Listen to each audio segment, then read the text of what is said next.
I'm sure you woke up this morning just like I did, with an alert from ESPN's Adam Schefter that made you kind of worried about what was going to be happening in Seattle. But as soon as I got, the sleep out of my eyes, I went out and I tweeted this at Will Ortner. Feel free to go give me a follow.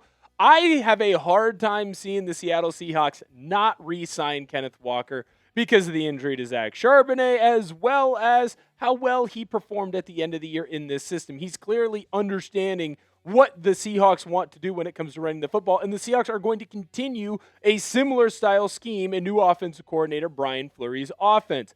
As I wake up and I have more time to do research, I still believe that the Seahawks are going to re-sign Kenneth Walker. It just makes the most sense. Is there a world where he could potentially go somewhere else? Yeah, but that would involve an NFL team drastically overpaying for him.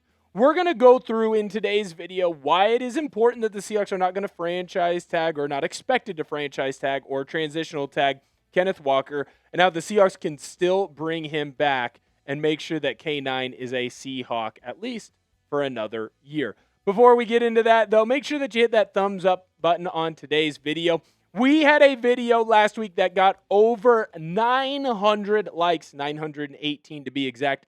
I want to know if we're going to be able to beat that number on today's video. So if you love the Seattle Seahawks, you love good news for the Seattle Seahawks, come on in and smash that thumbs up button. Now, let's dive into the meat and potatoes of why you're watching today's episode.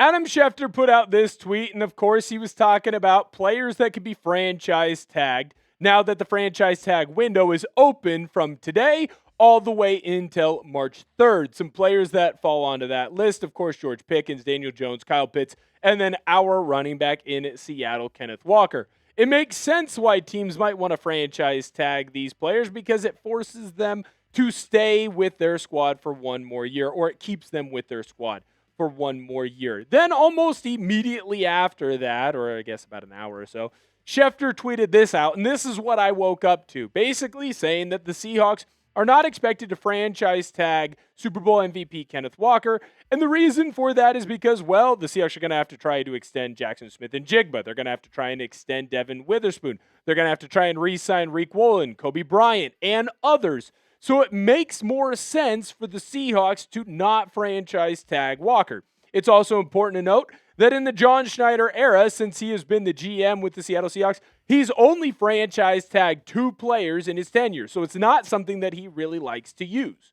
So what does this mean? If the Seahawks are not going to franchise tag Kenneth Walker, how are they going to be able to get a deal done? Because I think there's a lot of people that hear no franchise tag, that means the Seahawks are out completely. They're going to go with a young guy who's more cost effective. Maybe they would have done that if Zach Charbonnet was healthy. But Charbonnet is not healthy. So I think the Seahawks are going to find a way to get a deal done here with Kenneth Walker, and I'm going to explain why they're not going to franchise or transitional tag him, plus how I think they can get a deal done. But before we do that, I got to tell you about this sweet deal that we've got going on at chatsports.com/Seahawks Green, or Sea Green, I should say.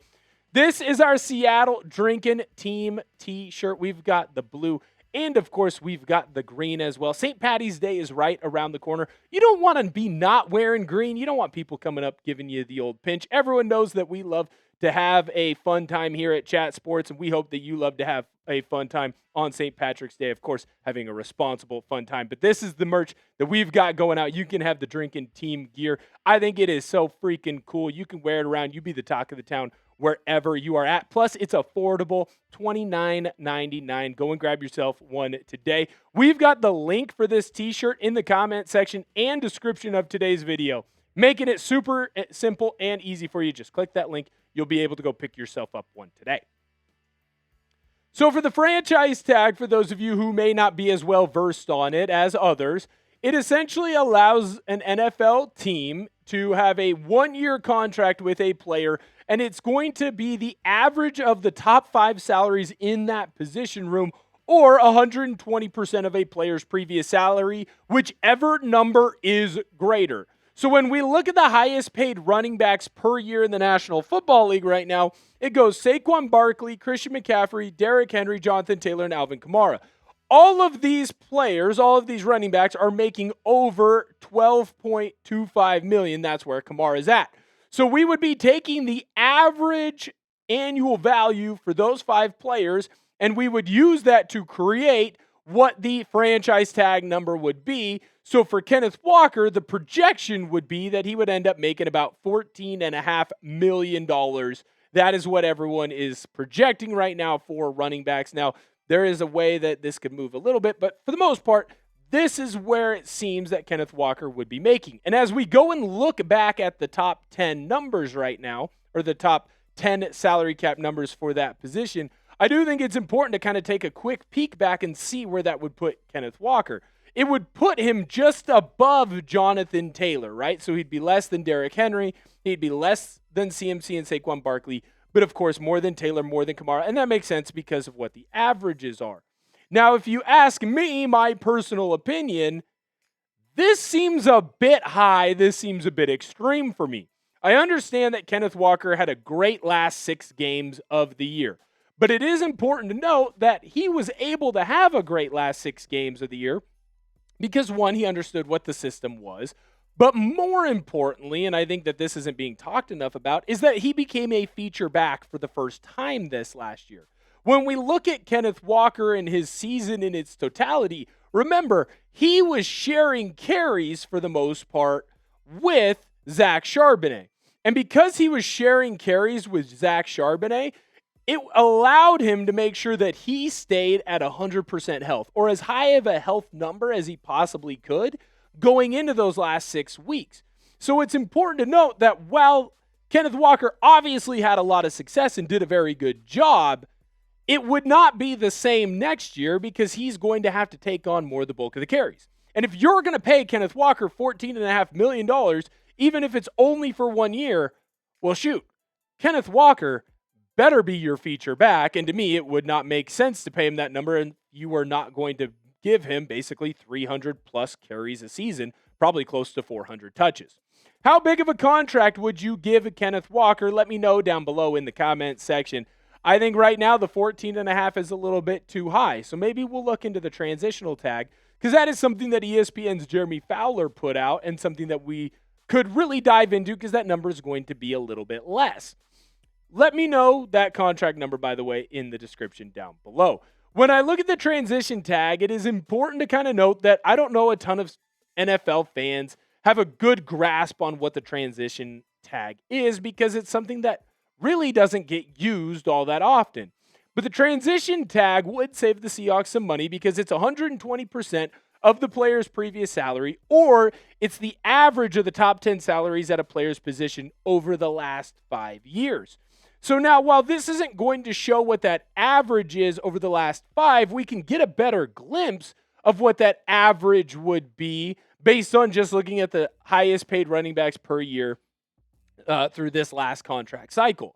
So it wouldn't just include the top 5, it would also include the top 10, and it would stretch out that top 10 for years to come. And you can see that obviously that number is going to be much lower because, well, when you add in the guys in that 6 through 10 range, the number and the monetary value per year for what running backs are making is much lower.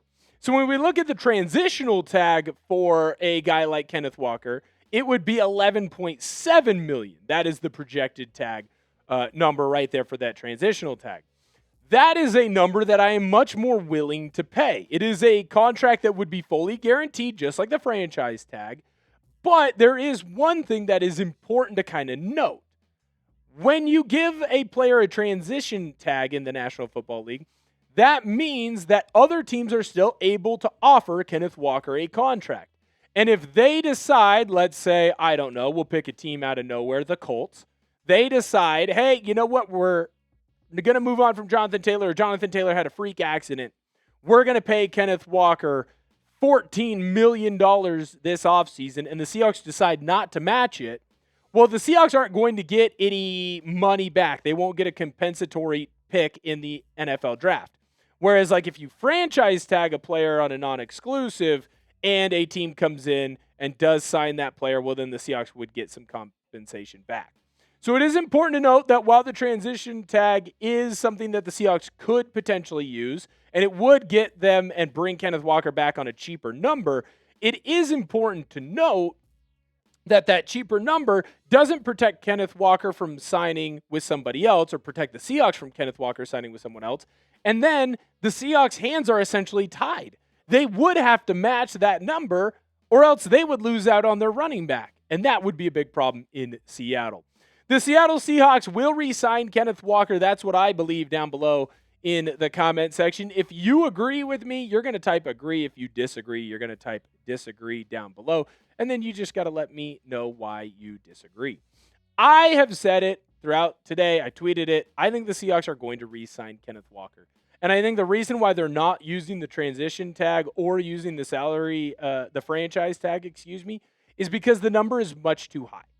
To me, it doesn't make sense to pay Kenneth Walker $14.5 million or even, honestly, $11.7. At least when it comes to those two contracts, that would be fully guaranteed. Now, if you told me that the Seahawks were going to come in and pay $12 million and it's the first year and it's fully guaranteed, but it ends up being a 3-year contract and the Seahawks are able to kind of move some money around, well, okay, that might make a little bit more sense for a guy like Kenneth Walker. I think that the Seahawks understand and they know that if they're going to have success on that ground game, they need to bring Kenneth Walker back. I believe that John Schneider and Kenneth Walker's agent have had a real conversation, not the one that he was joking about in the Super Bowl parade, but that they have had a real conversation about what it would take to get Kenneth Walker back. And I believe that Kenneth Walker is going to come back to Seattle, and they are going to get a deal done, and they're going to get a multi-year deal done so that Walker can stay with the Seahawks. He's been a fantastic running back. He fits into the system that they want, and he's only going to get better in that system because he's played in that system for longer, and I believe that Brian Fleury is going to help take him to the next level. I still think right now that the franchise tag and the transition tag, the money is too high for the Seahawks to be willing to franchise tag Kenneth Walker. There's no reason to pay him the third most or fourth most in the National Football League at the running back position if you can bring him back for slightly cheaper and for a longer-term deal. I think that the Seahawks are going to get a deal done with Kenneth Walker. He'll be in Seattle. It just is going to look a little bit sketchy for the next couple of days.